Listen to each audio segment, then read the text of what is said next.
유다서를 좀 함께 좀 나가려고 합니다. 유다서는 두 장도 아니고 한 장입니다. 이것도 짧은 장이지만 상당히 중요한 또 내용들을 다루고 있어서 오늘 이 시대를 살아가는 우리들에게 굉장히 적실한 말씀을 담고 있습니다. 이 유다서의 저자는 가롯 유다가 아니고요, 다른 유다입니다. 어떤 유다냐면 오늘 성경을 보니까 야고보의 형제다라고 이야기를 하고 있어요. 자, 야고보가 누구인가? 야고보서를 쓴 야고보입니다. 그럼 이 야고보서를 쓴 야고보는 누구인가? 바로 예수님의 동생이에요. 예수님을 따라다녔던 그 야고보는 사도행전을 보면 순교를 당합니다. 그러므로 여기서 기록되어 있는 야고보의 형제인 유다라고 말을 하고 있는 것은 예수님에게 여러 동생들이 있는데 그 중에 여러 동생들 중에 하나가 야고보였고 오늘 이 유다서를 기록한 유다가 있습니다. 자, 그러니까 이 성경은 예수님의 남동생이었던 유다가 기록해 놓은 거예요. 자, 그리고 이 받는 사람들은 누구인가 보니까 이 유다는 당시 이렇게 순회하면서 복음을 전했던 복음 전도자였어요. 그러므로 이 주변의 여러 지역에 흩어져 있는 성도들에게 이제 편지를 보내는 것이죠. 예수님을 믿는 성도들에게 편지를 보냈어요. 자, 근데 왜 그러면 이 편지를 썼느냐? 그게 이제 중요한 이유겠죠. 왜 이 편지를 썼냐면 당시 교회들 안에, 이 초대교회들 안에 무엇이 들어가 있었냐면 이 기독교의 기본 진리가 지금처럼 이렇게 견고하게 세워 있지 않았던 때였어요. 지금이야 이제 분명한 하나님의 진리들이 체계적으로 쫙 서 있단 말이죠. 그러나 이때만 해도 예수 그리스도께서 부활 승천하고 채 7, 80년이 지나기도 전이었기 때문에 굉장히 교회가 세워지면서 기초가 세워지던 단계다 보니까 교회가 교리적으로나 성경적으로 흔들리고 있었던 때였단 말이죠. 그때를 누가 노리고 있었냐면 거짓 교사들이 그때 이제 교회들 안에 각 교회들마다 이제 들어가기 시작을 하는 것이죠. 자, 이 거짓 교사들이 오늘날 말하면 이제 이단이라고 말할 수 있습니다. 거짓 교사들이 이 교회들 안에 들어가서 성도들이 믿고 있는 신앙의 기본을 막 흔들어 놓는 거죠. 예수 그리스도가 무슨 하나님이시냐, 무슨 인간이냐, 뭐 이런 식으로 하면서 참된 성도들의 믿음을 흔들고 있었어요. 그래서 오늘 이 유다는 각 교회 성도들에게 뭐라고 편지를 쓰고 있냐면 이단과 싸우라는 것이죠. 피하거나 회피하거나 주저하지 말고 이단과 당당히 교회 안에 있는 이단들과 싸워라. 그래서 오늘 이 유다서는 그때만 이단이 있었던 것이 아니라 오늘도 얼마나 이단들이 많은지 몰라요. 얼마나 요즘 뭐 신천지들이 각 교회들마다 침투해서 막 교회를 뒤집어 놓고 있는지 모릅니다.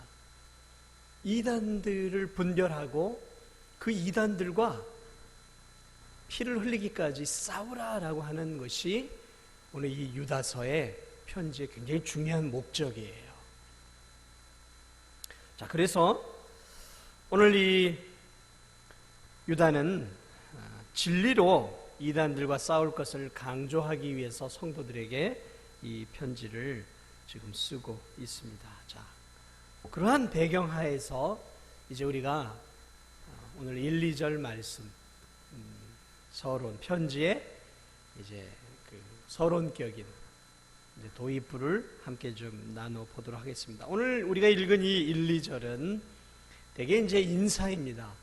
보통 바울이 편지를 쓰면 1절에서 2절, 3절 정도는 수신자들에게 인사를 하는 내용들인데 이 유다서에서는 조금 다르게 인사를 하고 있어요. 그래서 이 인사를 통해서 이 편지를 쓴 목적을 우리가 이 인사 속에서 발견을 해 볼 수 있습니다. 그래서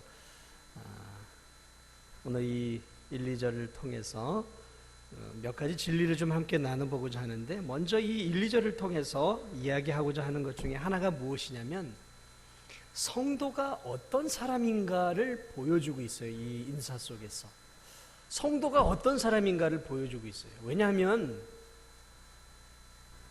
유다가 이 성도들에게 이제 이단과 싸우라고 하면서 성도는 이런 사람이야 라는 것을 강조하기 위해서 이 도입부부터 그러한 이제 성도의 정체성과 성도가 어떤 사람들인지에 대해서 이제 설명을 해 가기 시작을 하는데요.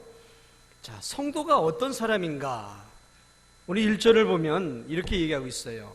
자기 자신을 이렇게 표현합니다. 예수 그리스도의 종이요 야고보의 형제인 유다는, 이렇게 하면서 자기 자신을 어떻게 소개하고 있어요? 예수 그리스도의 종이요 야고보의 형제로 자기 자신을 지금 소개하고 있단 말이죠. 자, 유다는 지금 자신을 야고보의 형제다라고 표현하고 있어요. 그러니까 나는 바로 그 예수님의 육신의 동생입니다 라고 표현하지 않고 조금 애둘러서 이렇게 표현을 하고 있죠.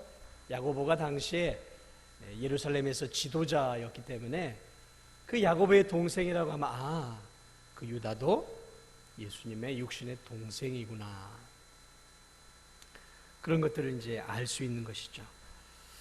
그래서 이 유다서나 야고보서가 인정을 받고 이 성경으로 들어왔던 이유 중에 하나도 무엇이냐면 이들이 예수님의 동생으로서 거듭난 하나님의 큰 일꾼이었기 때문에 이렇게 이제 유다서도 성경 안으로 들어왔던 것을 우리가 보게 됩니다. 자, 그런데 야고보의 형제라고만 표현하고 있지 않고 지금 뭐라고 또 표현하고 있냐면 이렇게 표현하고 있습니다. 예수 그리스도의 종이요 라고 자기 자신을 표현하고 있습니다. 자, 이건 놀라운 표현이에요. 왜냐하면 성경을 보면 예수 그리스도께서 부활하시기 전에 예수님의 형제들은 예수님을 그리스도로 하나님의 아들로 인정하지 않았어요. 그저 육신의 혈육을 갖고 있는 형으로만 알고 있었어요, 예수님을. 그리고 그 예수님이 형제들의 눈에 보기에 돌아다니면서 뭐 기적도 하고 막 그렇게 하는 모습들을 보면서 형이 뭔가 좀 이상하다라고만 생각을 하고, 심지어는 좀 정신이 나간 것이 아닌가라고 생각할 정도로 이 형제들은 예수님에 대해서 형 이상의 것으로 생각을 하지 않았어요. 그런데 이 예수 그리스도의 부활 이후에 이 예수님의 형제들이 아마 이 부활의 현장에 참여했던 것 같아요. 그 부활하신 이후에 뭐 500여 성도를 만난다든지 또 이 마가의 다락방에서 성령이 부어질 때라든지 아마 그때 이 예수님의 형제들도 같이 그때 있었던 것 같아요. 자, 어쨌든 부활 전까지만 해도 예수님을 좀 못마땅하게 여겼던 이 유다가 오늘 이 지금 성경에서는 예수님을 뭐라고 표현을 하고 있냐면 자신을 예수 그리스도의 종이라고 지금 표현하고 있어요.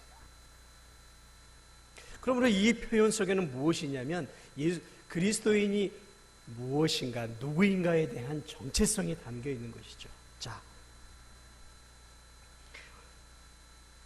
예수 그리스도의 종이다. 자, 여러분, 예수라는 말은 말 그대로 이름이에요. 나사렛 출신 예수라는 말은 나사렛에서 있는 그런 예수라는 표현 아니겠습니까? 이름이에요. 이름 말 그대로 이름이죠. 호적에 기록되어 있는 이름이에요. 그런데 그 뒤에 붙어있는 그리스도라는 말은 이름이 아니에요. 우리는 보통 예수 그리스도 하니까 예수님과 그리스도는 같은 이름이다라고 생각을 하는데 아니에요. 예수가 이름이고 그리스도는 이름이 아니에요. 그리스도라는 말은 기름을 부었다라는 의미예요. 직분이에요. 직분, 호칭, 직분이라는 말이죠. 그러니까 이 그리스도라는 말을 구약적인 히브리어로 표현하면 뭐냐면 메시아라는 뜻이에요. 메시아. 그러니까 예수 메시아라는 뜻이에요. 그러므로 형을 예수 형이라고 불렀던 유다가 이 편지에서는 지금 예수님을 뭐라고 부르냐면 예수의 동생이고 야고보의 형제인 이렇게 표현을 하지 않고 예수 그리스도라고 표현을 하고 있단 말이죠. 무슨 말이에요? 그리스도라는 말은 예수님이 구주다라는 의미예요. 인류를 구원하기 위해서 구약에서 약속된 메시아 구주다라는 말이죠. 그러니까 예수 그리스도라는 의미 속에는 이 유다가 육신의 형을 바라보는 시각이 완전히 바뀌어 있는 것이죠. 나의 형이었지만 그분은 하나님의 아들이시고 그분은 나의 죄를 용서해 주시기 위해 하나님이 보낸 메시아구나라는 그러한 의미가 담겨 있다는 것이죠. 거기다가 지금 뭐라고 표현하고 있어요? 예수 그리스도의 뭐라고요? 자기를 종이요라고 표현하고 있어요. 사도 바울이 성경을 보면 이 편지를 쓸 때 보면 사도 바울이 자기를 표현할 때 자신을 그리스도의 종이다라고 표현을 해요. 그가 다메섹 도상에서 예수님을 만난 뒤로 그는 자신을 예수 그리스도의 노예, 종이라고 자기 자신을 이렇게 표현을 했단 말이죠. 왜요? 그분이 구주라는 사실을 알고 그분이 주님이기 때문에 그분 앞에 자기는 종이었단 말이에요. 그런데 예수님과 한때는 같이 밥을 먹고 예수님과 함께 차도 마시고 같이 어렸을 때는 운동도 했을 수 있지 않겠습니까? 형과 함께 했던 많은 시간들이 있는데 자신의 형을 향해서 뭐라고 표현하고 있어요? 형에 비하면 나는 종입니다라는 표현이죠. 이게 무엇이에요? 그가 부활의 주님, 부활의 예수님을 만난 뒤로 그가 육신의 형을 바라보는 시각이 완전히 달라졌다는 것이죠. 어떻게 보고 있어요? 구주로 보고 있다는 것이죠. 주님으로 보고 있다는 것이죠. 그리고 자신을 어떻게 표현하고 있어요? 그 거룩하신 하나님의 아들 앞에, 거룩하신 주님 앞에 자신은 보잘것없는 노예요, 종이요, 일꾼이요. 그분을 위해서 존재하는, 그분을 위해 살아가야 할 종이다라는 거예요. 종은 주인을 위해 사는 존재란 말이죠. 그러니까 예수님은 나의 주인이시고 나는 예수님을 위해서 살아야 하는 예수님의 종이요, 예수님의 그런 구원받은 백성입니다라는 이 표현이 오늘 이 처음부터 오늘 이 편지를 쓰는 서두에 자기 자신을 그렇게 묘사하고 있다는 것이죠. 그러므로 유다는 세상적인 시각, 인간적인 시각으로 지금 예수님을 보지 않게 된 것이죠. 그는 믿음의 눈으로 육신의 형을 바라보았던 것입니다. 믿음의 눈, 성령의 은혜 안에서 육신의 형을 바라보니까 그분은 놀랍게도 이 땅에 육신을 입고 오셨던 하나님의 아들이요 우리 자신의 구주다라는 사실을 깨닫게 된 것이죠. 그러므로 여러분, 참된 성도는 바로 그가 예수님의 동생이었던, 그가 예수님과 한 동네에서 자랐던 친구였던, 그가 예수님과 함께 살았던 그 주변의 랍비였던 상관이 없이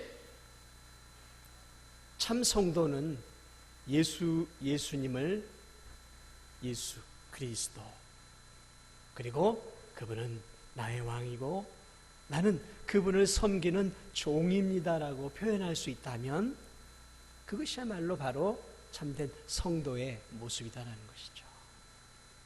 그러므로 이 서두에서부터 오늘 유다는 그리스도인 성도는 어떤 존재인가를 자기 자신을 소개하면서 이미 보여주고 있는 것들을 우리가 보게 됩니다.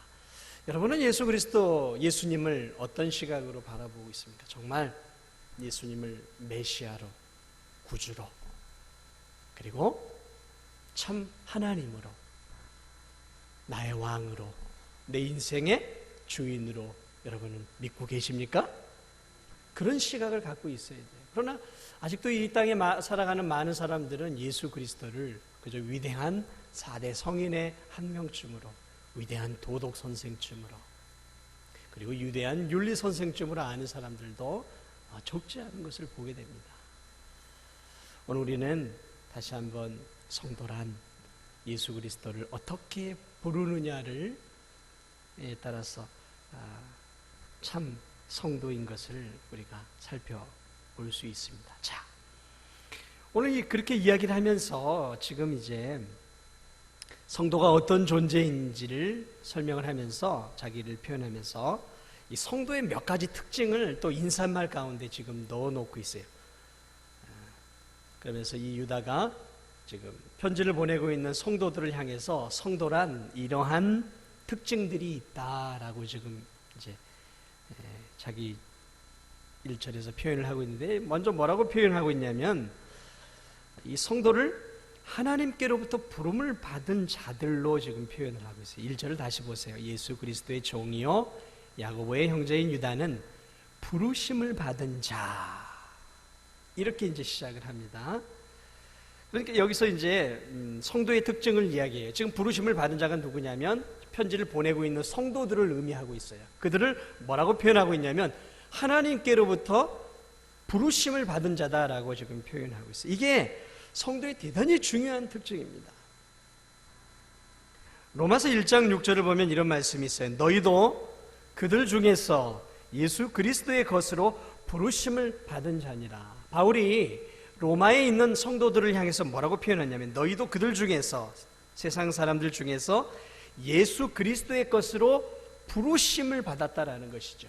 그러므로 이 부르심을, 하나님께로부터 부르심을 받았다라는 것은 다시 말하면 하나님의 자녀가 되었다라는 표현이에요. 그러므로 성도의 특징은 부르심을 받아서 하나님의 자녀가 된 사람을 성도다라고 표현하고 있는 것이죠. 여러분, 4년마다 한 번씩 월드컵이 이렇게 지금 있죠. 최근에 또 무슨 WBC 야구가 지금 이렇게 한창 하고 있는데, 여러분 이 월드컵을 앞두고 어떤 프로 축구 선수가 국가대표팀에 발탁이 되었어요. 뭐 예를 들어 이영표나 박지성이 2002년 그 월드컵 때 국가대표로 발탁이 되었단 말이죠. 히딩크에서 발탁이 되지 않았습니까? 자, 내가 국가대표가 되고 싶다고 해서 국가대표가 되는 게 아니에요. 국가대표 감독이 이렇게 살펴보면서 어떻게 합니까? 뽑는 거죠. 많은 선수들 가운데서 이렇게 뽑아내요. 뽑아내서 대표팀 안으로 이렇게 불러 넣습니다. 그래, 너 이영표 이리 와. 박지성, 너 홍명보, 뭐 이런 식으로 해가지고 대표팀 안으로 수백 수천 명의 그러한 선수들 가운데서 히딩크가 이렇게 하나씩 뽑아낸단 말이죠. 그래가지고 국가대표팀이 형성이 되는 것 아니겠습니까? 이 부르심을 받았다라는 의미는 그런 말이에요. 그러니까 이 세상 속에서 하나님께서 이렇게 한 명 한 명 여러분들을 이렇게 불러낸 거예요. 어디로요? 하나님의 나라로 불러냈다라는 것이죠.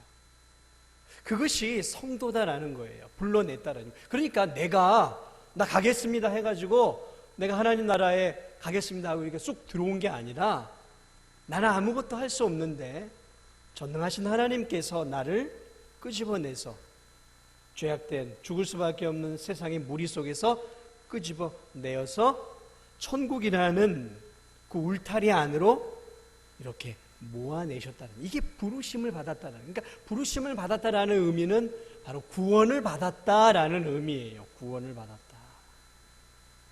거죠.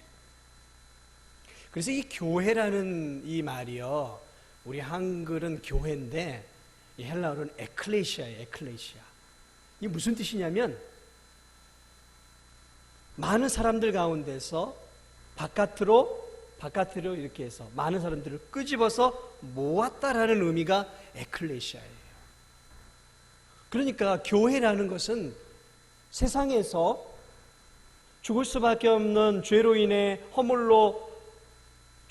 죽을 수밖에 없는 모든 세상 사람들 가운데 하나님이 이렇게 끄집어낸 거예요. 김백만, 박남미 뭐 이런 식으로 이렇게 끄집어낸단 말이죠. 끄집어내어서 세상에서 끄집어내어서 하나님 나라 이 교회 안으로 들어오게 해주셨단 말이죠. 그러므로 교회라는 것은 건물이 아니에요. 바깥으로부터 끌어와서 모여진 무리, 하나님으로부터 구원받은 무리가 교회인 거예요. 그러니까 교회는 바로 저와 여러분들이 교회인 것이죠. 그것을 지금 오늘 이 유다가 설명을 해주고 있는 거예요. 자, 그런데 국가대표 감독팀은 실력이 누가 있는가 보고 실력이 있는 사람들을 뽑는 거죠. 그러나 허물과 죄로 죽어 있는 가운데서 누가 선을 행하고 누가 실력이 있겠어요? 다 죄인인데. 그래서 하나님께서 우리를 불러주셔서 하나님의 자녀 삼을 때 우리는 이것을 뭐라고 표현을 하냐면 내 공로, 내 선행, 내 노력이 아니라 뭐라 그래요? 은혜다라고 표현하는 거예요. 은혜다. 그래서 에베소서 2장 8, 9절 말씀 있지 않습니까? 너희는 그 은혜에 의하여 믿음으로 말미암아 구원을 받았나니 이것이 너희에게서 난 것이 아니요 하나님의 선물이라. 선물이라고 말하고 있어요. 선물이라. 선물은 내가 뭘 잘한다고 받는 게 아니죠. 상대가 나를 향해서 사랑의 마음을 갖고 주는 거 아닙니까? 그처럼 하나님이 우리를 구원하고 우리를 건져낼 때 하나님의 자녀로 삼을 때 내가 뭔가를 잘해서가 아니라 불쌍히 여겨서 선물로 우리에게 구원을 주었다는 거예요. 행위에서 난 것이 아니니, 행위에서 난 것이 아니니 이는 누구든지 자랑치 못하게 하려 합니다. 행위에서 난 것이 아니라 그랬어요. 구원은 행위가 아니에요. 내가 뭔가를 잘한다고, 종교적인 삶을 내가 잘 산다고 내가 구원을 받고 구원의 확신을 느낄 수 있는 게 아니에요. 오늘도 이렇게 신방을 하면서 연세가 많은 성도님들은 제가 다시 한번 질문을 해요. 집사님이 이렇게 연세가 너무 많은데 벌써 90이 넘었는데 100세까지는 사셔야죠. 무슨 100세 나는 100세까지 안 사. 그러시더라고요. 안 살아 하면서도 살고 싶은 의지가 제 눈에 보였어요. 3대 거짓말 중에 하나가 뭐예요? 내가 빨리 죽어야지. 그래. 그런 분들은 내년에 신방을 또 받게 될지 못 받게 될지 모른단 말이에요.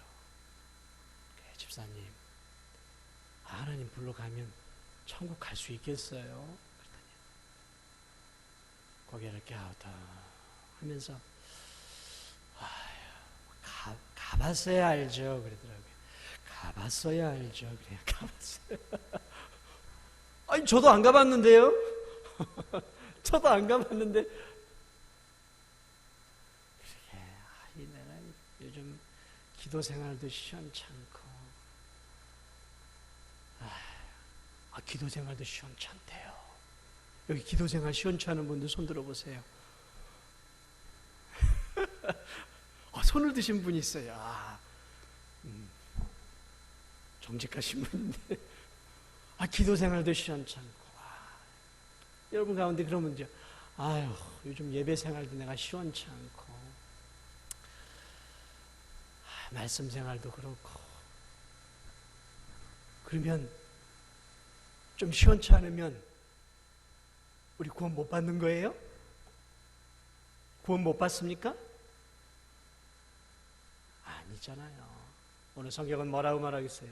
행위에서 난 것이 아니니 이는 누구든지 자랑치 못하게 하려 함이라. 행위에서 난 것이 아니에요. 우리의 종교적인 열심과 행위가 아니에요. 구원이란 선물이에요. 말 그대로 죽어있던 우리를 하나님이 살려주셔가지고 하나님 나라로 집어넣어 주신 거니까 선물이란 말이에요. 선물. 죽었다 깨어나 보니까 이제 내가 하나님 자녀가 돼 있는 거예요. 우리가.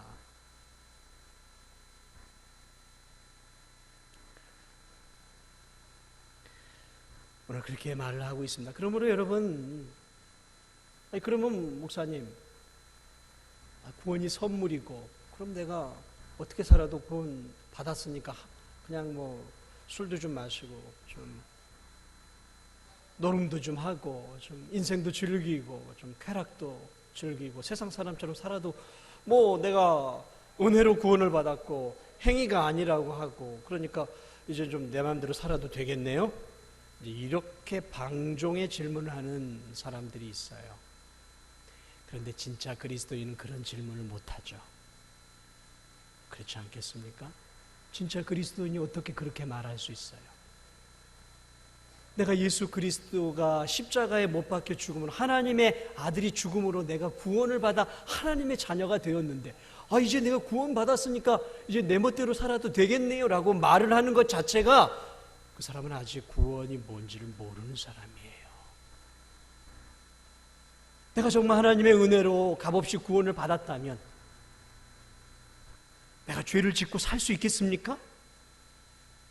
내 죄 때문에 하나님의 아들이 십자가에 죽었는데 그 죄를 여전히 사랑해서 여전히 내가 세상 속에서 양다리 걸치고 하나님도 절반 사랑하고 세상도 사랑하고 죄도 짓고 거짓말도 하고 술도 마시고 내가 하고 싶은 그러한 죄악도 지으면서 그래도 뭐 은혜로 구원받았는데 뭐 천국 가는 게 뭐 변함이 없겠어. 이렇게 산다면 이게 그리스도인이겠냔 말이죠.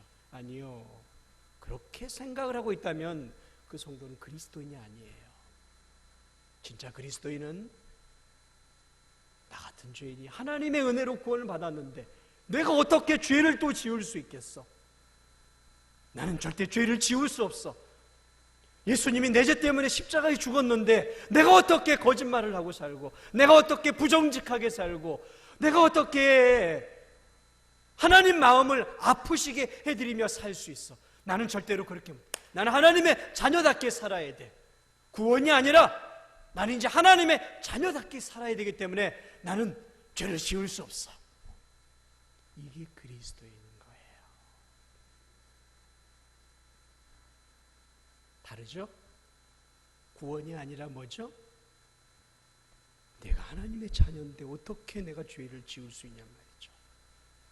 하나님의 자녀인데 내가 어떻게 이 세상에서 방종하며 세상 사람처럼 쾌락을 추구하면서 살 수 있냔 말이죠. 그럴 수 없다라는 것이죠. 구원이 아니라 구원받은 하나님의 자녀답게 살고자 하는 뜨거운 열망이 성도에게는 있는 거예요. 그런 열망이 여러분에게 있습니까? 그게 그리스도인이에요. 부름을 받은 자들은 그러한 열망과 열심이 있는 거란 말이죠. 내가 좀 못 살면, 하나님 말씀대로 못 살면 구원이 흔들리는 게 아니라 내 가슴을 치면서 하나님, 내가 하나님의 자녀인데 이거밖에 못 살았습니다. 내가 주님의 자녀인데 이만큼밖에 못 살았습니다. 주님, 가슴을 치면서 회개하는 거죠. 그것 때문에 내 구원이 흔들리고 나 지옥 가면 어떻게가 아니라 하나님, 이 못난 주의 자녀가 이렇게 또 죄를 지었습니다. 눈물을 흘리며 가슴을 찢고 하나님 앞에 회개하면서 다시는 이런 죄를 짓지 않겠다라고 결단하고 결심하는 것, 이게 그리스도인인 거예요. 여러분의 종교적인 삶 때문에 구원이 왔다 갔다 해서는 안 되는 거예요. 부름을 받은 성도들, 부름을 받았어요. 하나님의 나라로, 은혜로, 값없이.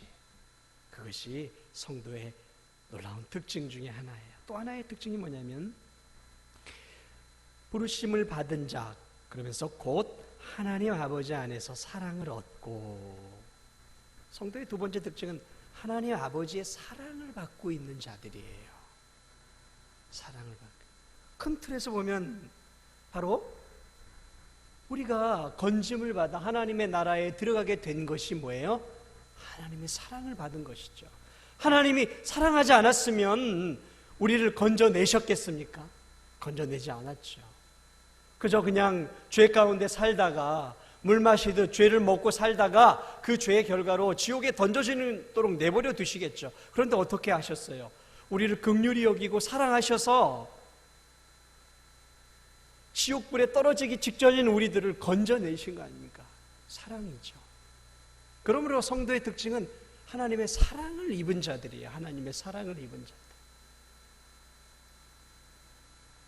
로마서 1장 7절에도 이런 말씀이 있어요. 로마에서 하나님의 사랑하심을 받고 성도로 부르심을 받은 모든 자에게, 하나님의 사랑하심을 받고 성도로 부르심을 받았다라고 말하고 있어요. 그러니까 하나님의 사랑이 전제되어 있어야 우리가 부르심을 받고 하나님의 자녀가 될 수 있는 것이죠.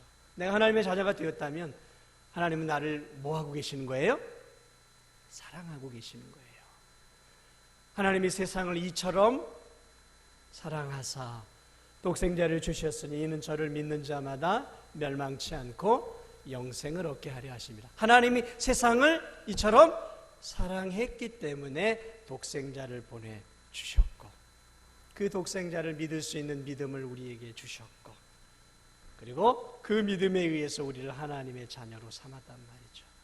근데 여기서 하나님의 사랑을 입었다라는 이 표현은 과거의 사랑을 받았다라는 의미만이 아니라 과거의 사랑을 받고 지금도 여전히 그 사랑을 받고 있다라는 의미예요.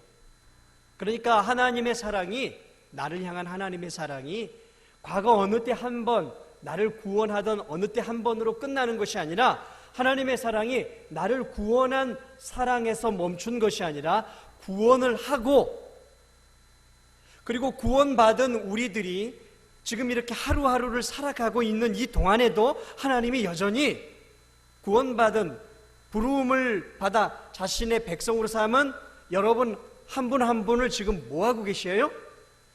사랑하고 있다라는 의미예요. 사랑하고. 그러니까 이 말은 과거로부터 지금까지 현재 진행형이라는 의미인 거예요.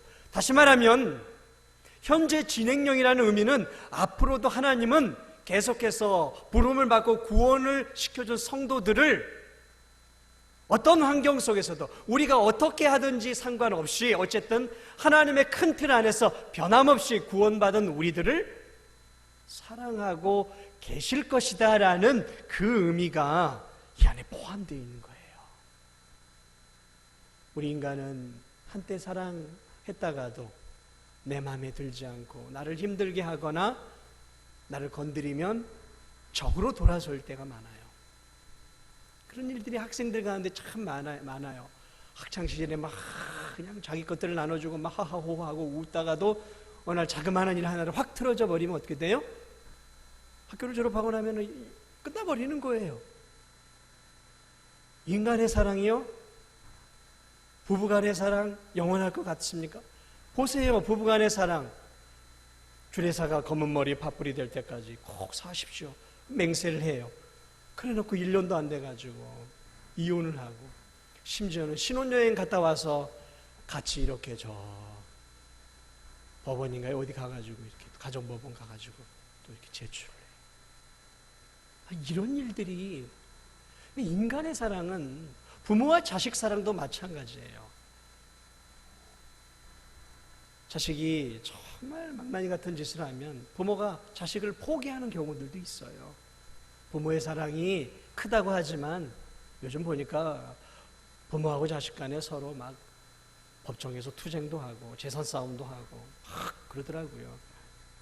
이 부모와 자식 간에 가장 지고지순한 이 사랑도 사실은 한계가 있어요. 계속적인 사랑, 그건 쉬운 게 아닙니다. 그런데 오늘 여기서 보면 부르심을 얻은 이 성도들을 하나님은 변함없이 사랑하고 계신다라는 거죠. 저와 여러분을 하나님이 변함없이 사랑하고, 이게 성도의 굉장히 중요한 삶의 두 번째 특징, 우리가 사랑받고 있는 존재다라는 것이죠. 여러분, 내가 아무리 생각해도 다른 성도들은 모르겠는데 나는 너무 삶이 힘들어서 나는 하나님의 사랑을 받고 있는 것 같지. 지금은 과거는 받은 것 같은데 지금은 받고 있지 않는 것 같다 생각되는 성도들 계세요? 지금 너무 힘드니까? 그런 분 계십니까? 아니, 한 분이 지금 막 손을 들려고 지금 그러시는데. 정신 차리세요, 정신 차리세요. 손을 왜 들어요, 손을? 변함없이 사랑하고 계신다니까. 어떻게 사랑하세요? 독생자까지 아낌없이 사랑하셨던 그 하나님이 무엇을 더 우리를 더 사랑하지 못하시겠냔 말이죠. 그러면 여러분, 아무리 어렵고 힘들어도 하나님 사랑을 의심하지 마세요. 환경이 나를 힘들게 하고 우겨쌈을 당하는 것 같고 세상 그 어느 누구도 나를 사랑하고 있는 것 같죠. 하나님도 나를 외면하고 있는 것 같은 그러한 절대절명의 고독과 어려움에 빠질 때가 우리의 삶에 있어요. 있습니다. 그러나 여러분, 잊지 마세요. 그때에도 내가 느끼지 못하지만 하나님은 여전히 구원받은 성도들을 향해 사랑을 하고 계시다라는 거죠. 하나님의 사랑은 아가페적인 사랑이에요.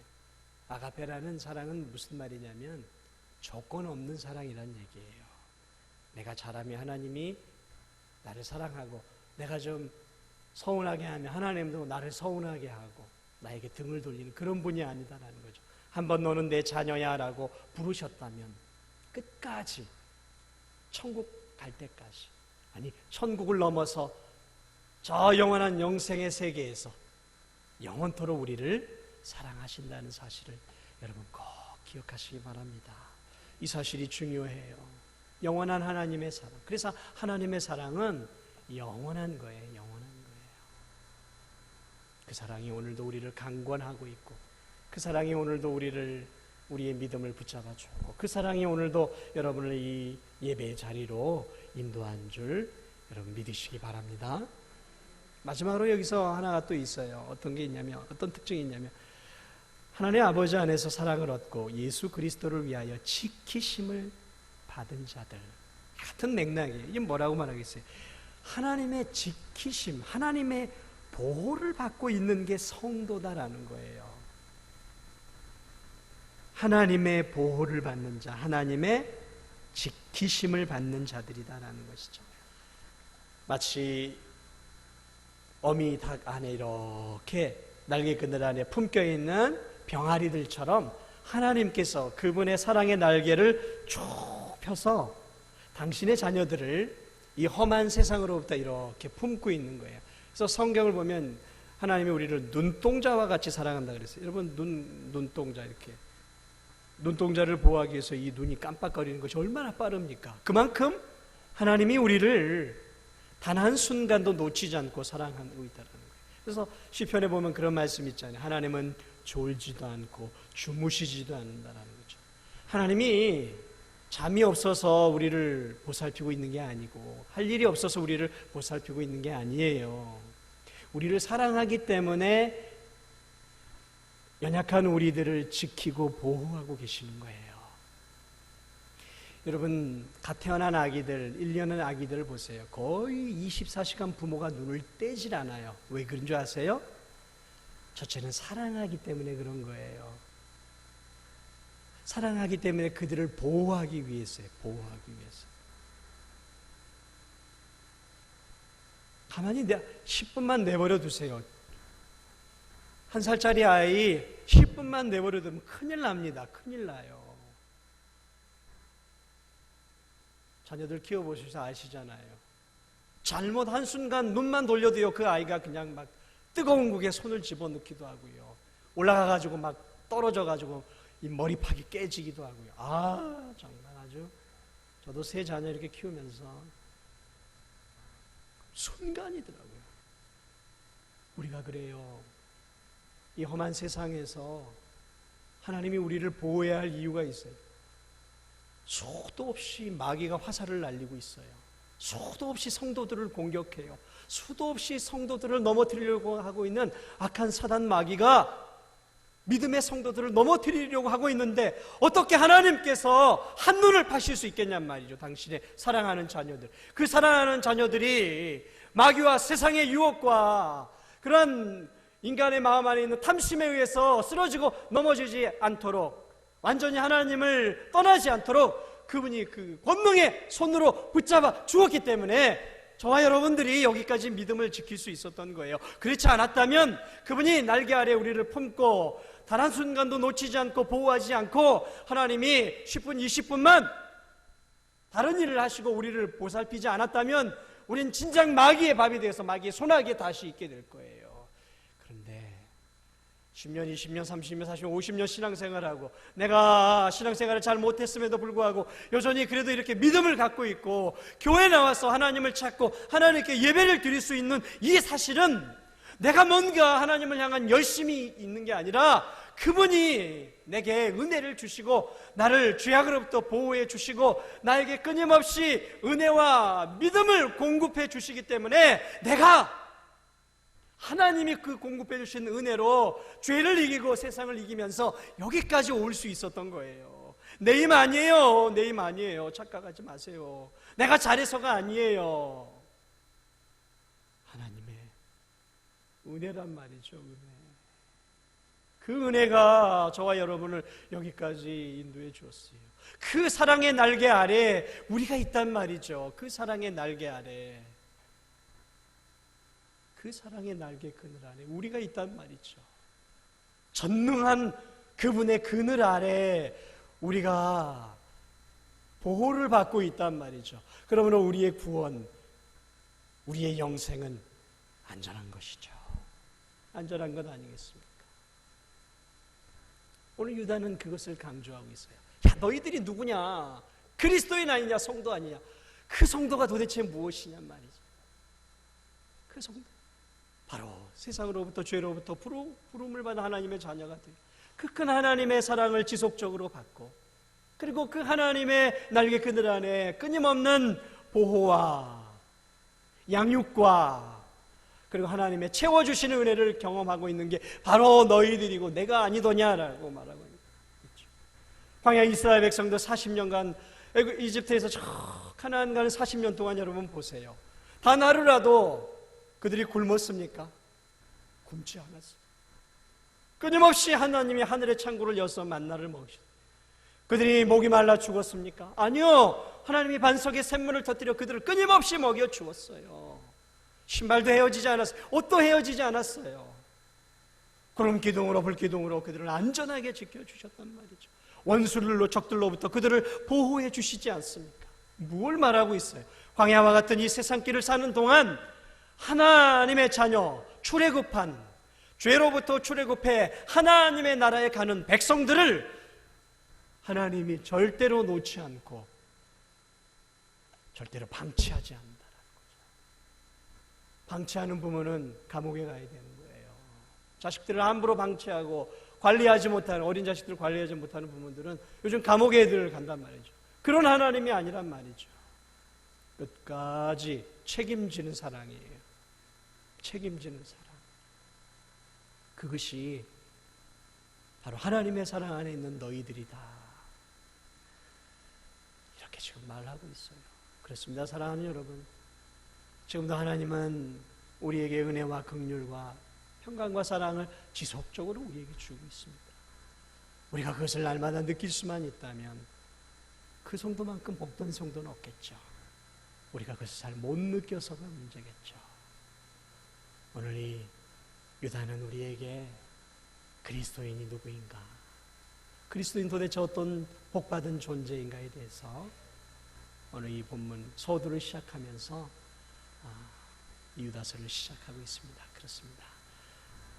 우리 자신이 어떤 존재인지를 늘 기억하고 여러분도 그 하나님의 사랑에 늘 보답하면서 성도다운 성도로 날마다의 삶을 살아갈 수 있기를 주님의 이름으로 축복을 드립니다.